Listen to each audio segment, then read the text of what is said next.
Imagine this. It's 1929 and you're sitting in a parlor room. It's ornately set with Tiffany lamps, velvet wallpaper, and fine satin drapes.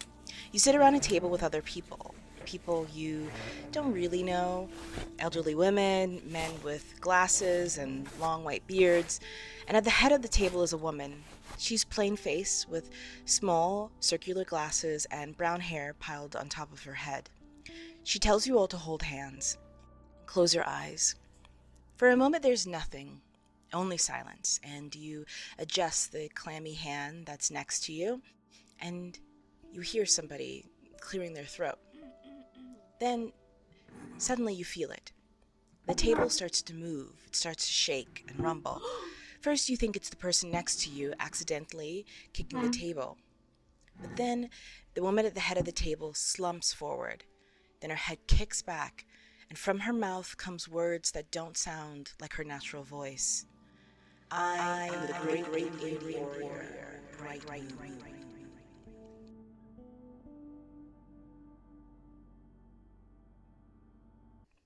From the 1850s to the 1930s, spiritualists all around the world would summon Native American spirit guides, quote unquote, to consult the living about the world of the dead.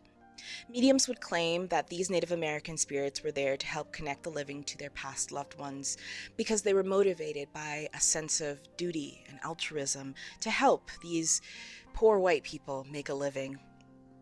They would call Native Americans with names like Bright Moon and Blue Snake, but also more famous Native Americans like Tecumseh, the Shawnee chief, and also Powhatan, Pocahontas' father. These ghosts were at the service of these parlors, used as proof of the kind-heartedness of Native people even after death. Trail of Tears? Don't worry about it. Mass forced migration? Never heard of her. Don't worry about it. Don't worry about it, sweetheart. Don't worry about it, sweetheart. Genocide? Don't mention it. I have to remind you that in 1830, President Andrew Jackson had signed the Indian Removal Act, forcing natives off their indigenous lands, and then not 20 years later, natives would be used as long-dead chaperones of the hereafter for people who were living on the same land that they were killed on. The term redsploitation refers to the exploitation or misrepresentation of Native American cultures, histories, and identities in media, particularly horror films and television shows and video games. Rooted in colonialist perspectives, redsploitation draws heavily from stereotypes, mythologized imagery, and indigenous trauma, often to enhance the eerie or exotic atmosphere of the narrative. This trope not only diminishes the richness of Native cultures, but perpetuates harmful stereotypes about indigenous peoples. I am so glad we invited the Chippewas to join us for this holiday meal. Remember, these savages are our guests. We must not be surprised at any of their strange customs. After all, they have not had our advantages, such as fine schools, libraries full of books, shampoo. How? I am Pocahontas, a Chippewa maiden. An Indian. Enough is said. And I am Running Bear, betrothed to Pocahontas. In the play. 20 grand for summer camp. He's Mr. Woo-Woo. We have brought a special gift for this holiday feast.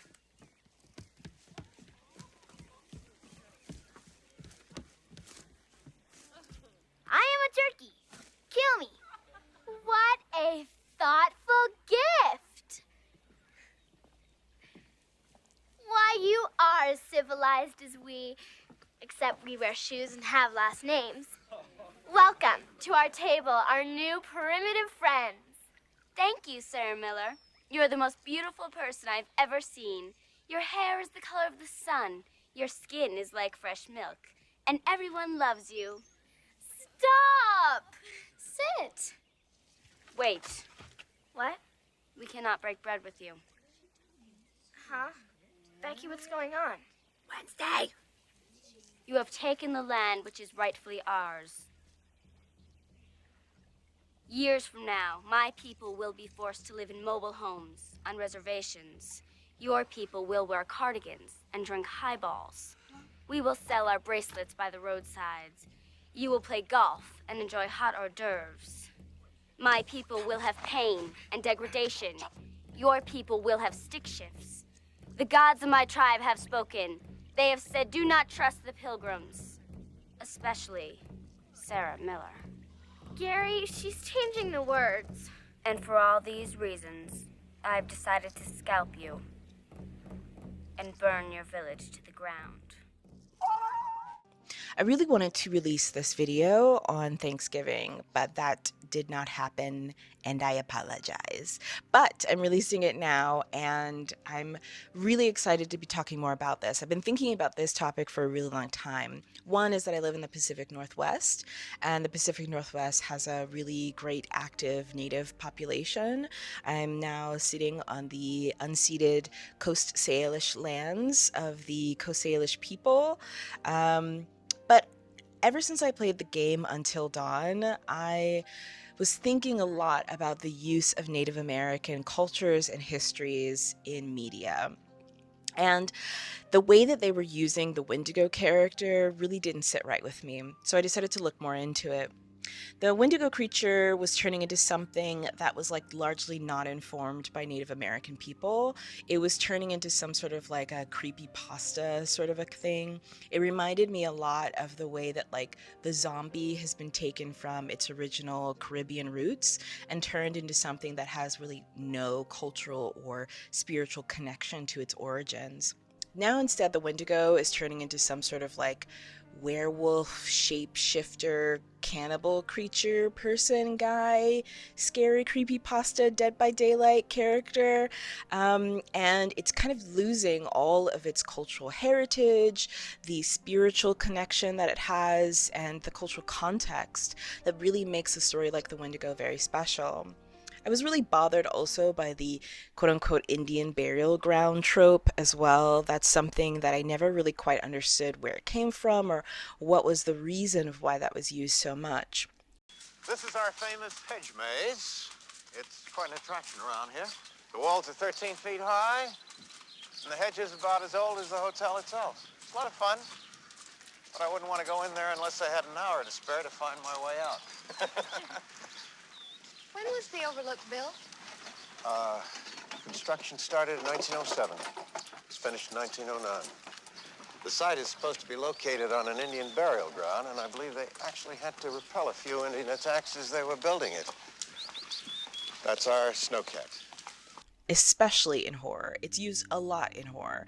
And it's really a shorthand for like spooky things are now happening because we're on this land. And I think it goes much deeper than just sort of exploring like the land is cursed, but also what does it say about Americans that we think that living on native land is a curse, right? So what's more deeper into that? So for the topic of this video, we'll be going into the history, the context, and some of the examples of the Redsploitation genre, and also like where we go from here.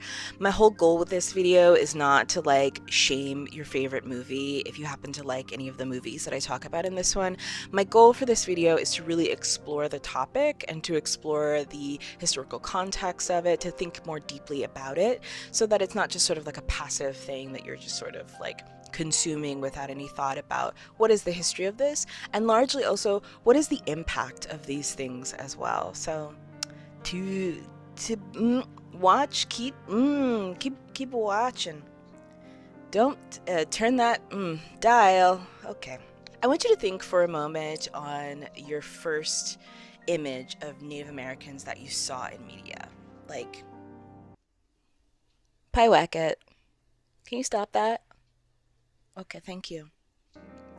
I want you to think for a second on the first image of Native Americans that you have in media. Like, what was the first Native American character that you saw on film? I think for me, it was Tiger Lily from Peter Pan. I think that seeing her in a world of fairies and pirates and mermaids should have probably struck me a little bit odd that they would also have Native Americans in that context, seeing as how they are like actual real living people, but like regardless, I didn't really think about that when I was probably like 4 or 5 years old. But if you think about your favorite Native American characters, or maybe the first Native American that you can think of in media, how developed was that character? Was it a character or was it a caricature of Native Americans that you can think of? I really struggled to think of a number of real characters and not caricatures. I can see a bunch of like Tex Avery cartoon characters, racist caricatures of Native Americans, but I can't really think of a lot of actual Native American characters, largely outside of comic books, that I really, really like. In America, the exploitation of Native cultures started like fairly immediately. One of the biggest examples that you have is the Buffalo Bill shows of the 1870s, where he would stage fake Native American ceremonies and rituals. This, unfortunately, became the most commercialized and commercially viable view that most Americans had of Native American life. You have to understand that, like, Buffalo Bill, this guy, not the guy from Silence of the Lambs, I know that's what you're thinking, but the real actual historical guy would stage Native American things to make them more entertaining, more aesthetic. They were not actual real Native American rituals or practices. They were some white guy's interpretation of what would make a really entertaining show of Native American practices and rituals, which then bled into our media. By 1908, America's most famous racist filmmaker, and I know he's looking up at us from hell, would predate his magnus opus of white supremacy by creating a niche market of redsploitation films. Yes, that's right, I'm talking about D.W. Griffith, my number one nemesis. I hate him. I can't wait to die and go to hell so I can beat him with my own bare hands. But that's a conversation for another day. In 1908, he released The Red Man and Child. In 1909, he released The Indian Runner's Romance, The Red Man's View, and The Mended Lute. In 1912, he released A Pueblo Legend and The Massacre, the later which romanticized Custer's assault on the native peoples. You have to really understand that, like, this was the film that these were the films that he was making before he made Birth of a Nation, which is like the most racist film of all time, which is kind of remarkable that after all this time, no more racist film has been made than this one that was made like 110 years ago. But I think his practice on Native Americans, putting white people in red face and caricaturizing Native Americans, was really like his practice run for what would later become a long and illustrious career of contributing to the suffering of a lot of BIPOCs in this country. But that's a conversation for another day. Like I said, you have to understand that by 1910, a fifth of all movies were Western. Like, imagine if 1/5 of all movies that were coming out in America were Marvel movies. Like, you think you have it bad. You think you have it bad now, okay? But like, imagine if a fifth of all movies that were coming out were just one type of film, and they were told by one type of perspective. So nearly all of these films employed red face, like I mentioned before, which is the practice of painting white actors' faces with dark makeup to make them look quote-unquote native. While researching this, I ran across several scholars who debated whether the depiction of the natives in these movies is sympathetic or unsympathetic, which I think is really funny. Not funny haha, but like funny weird. Funny, yes, but not funny haha. Funny weird. That you would even pose that sort of a question about whether or not each depiction of Native Americans during this time period could be categorized as being sympathetic or unsympathetic. I think that any time that you're putting on red face in order to racially emulate a group of people, caricaturize them, is unsympathetic. It's all pretty unsympathetic to me. I thought that was really interesting while I was doing my research for this. That's interesting. In 1914, Director Theodore Wharton made, quote, "The Indian War Refought, the Wars for Civilization in America," with the War Department of the United States government. This film was a highly romanticized, fictionalized version of the massacre at Wounded Knee, including a triumphant end where the native children are all rounded up into boarding schools so that they can all be assimilated into Western culture. Boo. Tomato, tomato, tomato, boo. Boo this man! The use of natives in most of these movies are for terror. It is to show how the brave white settlers conquered the primitive, violent natives and how strange and brutal and pagan their culture was. The natives were bloodthirsty, animalistic, and worshipped strange, pagan gods. The happy ending only happened if they were killed or if they were assimilated into white culture. Natives were really the first American boogeyman. The image of the lurking, half-naked native with tomahawk in hand, ready to scalp a nearby white family, is ingrained in the American psyche. It's all throughout our media. The native boogeyman is told to white children to keep them behaved, and also to justify the genocide of millions of men, women, and children. It's easy to see how that translates over into the horror genre. Redsploitation's origin in horror really traced back to colonial narratives, where settlers often depicted Native Americans as mystical, savages, or cursed.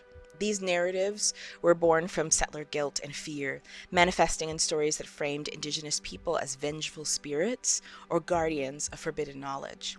Early examples in film and literature often reduced Native characters to one-dimensional figures, either as noble savages or malevolent forces. There are many ways in which Native people have been depicted, from the noble savage trope, a naturally good, virtuous, and uncorrupted figure that is often eager to help his white compatriots, the ignoble savage, which is an untrustworthy, duplicitous figure that attacks without any declaration of war, the mystic or the shaman, a figure who is in touch with the natural world and has a solution for any supernatural threat, the, quote, squaw character, which is a sexual slur for the sexy, seductive Native woman. And another trope that I've come across in my research is what I'll call like the relic figure or the ghost figure, which is a depiction that is really like a trope of Native people overall as being part of the past, as being about a long extinct group from far off history, even though in 2023 there are about 9 million people in the United States that identify themselves as being Native American. Films such as Bone Tomahawk, and you guys knew that I was going to go here immediately, I've been dying to talk about this movie for so long, from 2015 leans heavily on this savage Native stereotype, framing Indigenous people as uncivilized, bloodthirsty villains. These representations not only distort historical realities, but reinforce the us versus them dynamic that has been central to settler colonial narratives. In the film, a group of men come across a native burial ground where they're ambushed by a group of inbred cannibal natives, referred to as troglodytes. Troglodytes, which is a prehistoric human that lived in caves.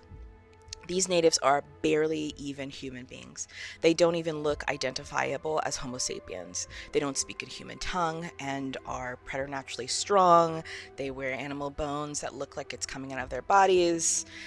They are hardly humans, less than humans, even less than human.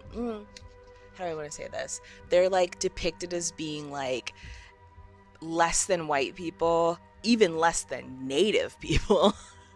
They're like a third category between like beyond, like you've got like white people, they're not there. Even Native people are like, they're not one of us. And then you have this sort of like third category of human species that the troglodytes live under, which I think is interesting. That's the word that I'm going to use. Things that make you go, And of course, there's a scene where they kidnap a white woman and hold her hostage instead of just killing her outright, which is what they do with all the other men, with the implication being that they're holding her for some sort of sexual violence. We don't know anything about the troglodytes. We don't know what tribes they're descended from. We don't know what region. We don't know anything about their heritage or anything like that. We just know that they're not human beings. So don't feel bad when they die, okay? America, don't feel bad when we kill these natives because they're not even really human, which is, I think, interesting. Interesting.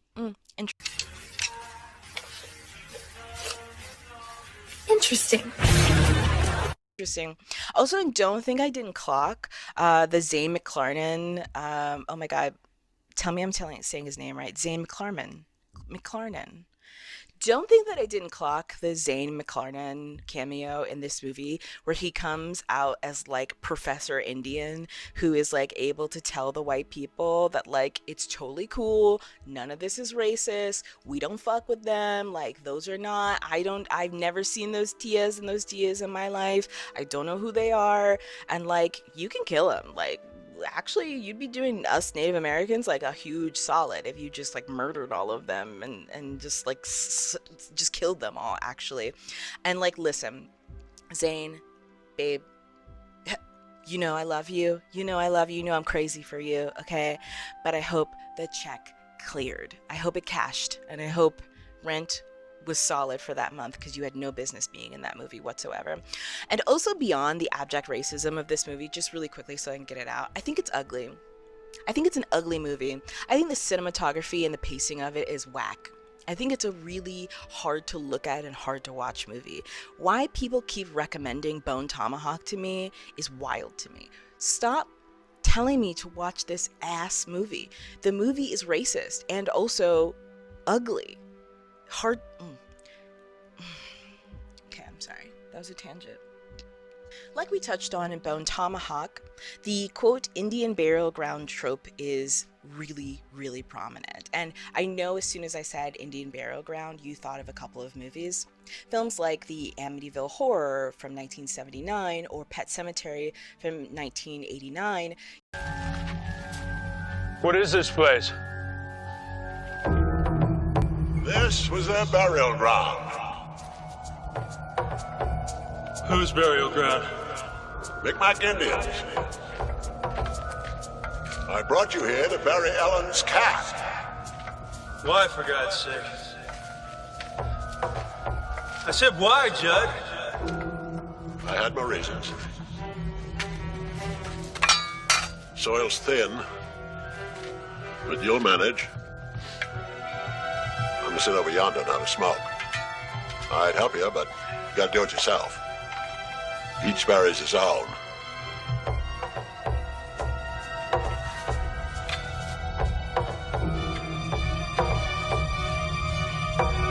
Use the desecration of indigenous land as a convenient plot device to justify hauntings and malevolent supernatural occurrences. These depictions obscure real histories of indigenous displacement and genocide, turning collective trauma into cheap thrills for predominantly mainstream white audiences. The truth is that there is no such thing as an Indian burial ground. Many sites and structures have been encountered over time, many sites outside of just being burial grounds for Native Americans, and instead of recognizing the complex and varied structures that have been built by Native Americans over time and what their cultural rituals are tied to with those mounds and those structures and those creations, they instead have just been labeled burial grounds. It's just a lazy way of looking at the complex and rich cultures and varieties of cultures of Native Americans all over the continent. The coast trope also seems to tap into some sort of colonialist fear that there will be eventual consequences for their actions in the past. That even though they weren't the people who physically committed the acts, they will be eventually held responsible for it. That the harm done to natives isn't over, and everything is not cool. And they have not forgotten about it, and it continues to live on in the land, that the evil acts that were committed to them have permeated the soil. The guilt of what happened in the past ignores all of the current harm going on against Native populations now, today. Continuing this mentality that Native peoples are all extinct and reparations are as simple as not building a house on that land over there, instead building land over there on that other place that's not a burial ground, and everything's cool, everything's great now. I completely understand you. I mean, I really do. But this is sacred burial ground, and I just hope that the souls of my ancestors don't put a curse on this festival. There are two things I know about white people. They love Rachel Ray, and they are terrified of curses.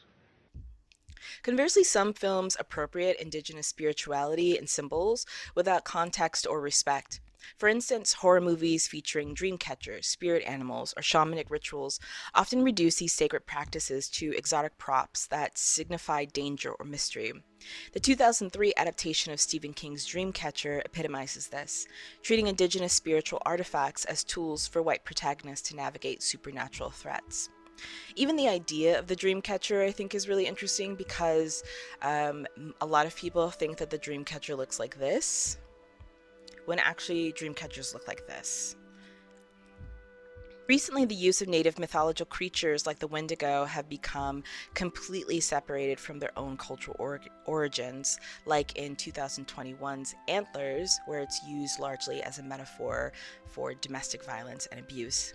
The Wendigo is from a spiritual tradition from Algonquin-speaking peoples associated with winter, times of famine and hunger, and violence.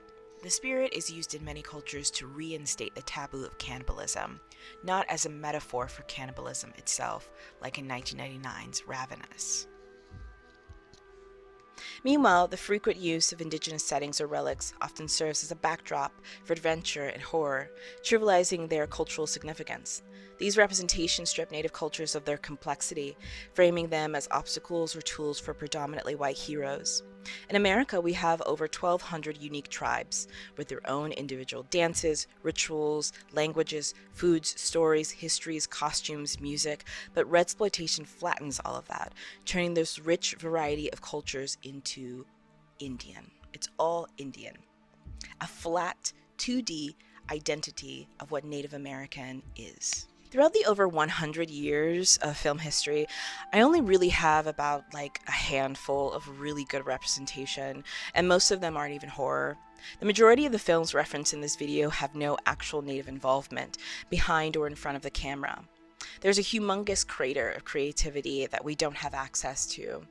Centuries of ghost stories, legends, mythological creatures, hauntings, and myths that we could have from Native storytellers that we just don't.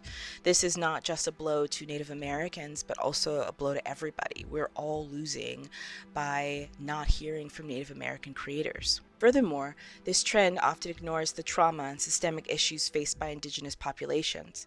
By turning their histories into entertainment, creators diminish the significance of issues such as land rights, cultural preservation, missing and murdered women, and the ongoing colonial violence. Some of the movies that I really want to recommend, and some of these movies are both made and starring Native Americans, that I think are really, really good, that I really, really highly suggest for you guys to watch out for, is Blood Quantum, Edge of the Knife, Slashback, Imprint, Old Ways, Night Raiders, Clear Cut, The Deadlands, and Prey.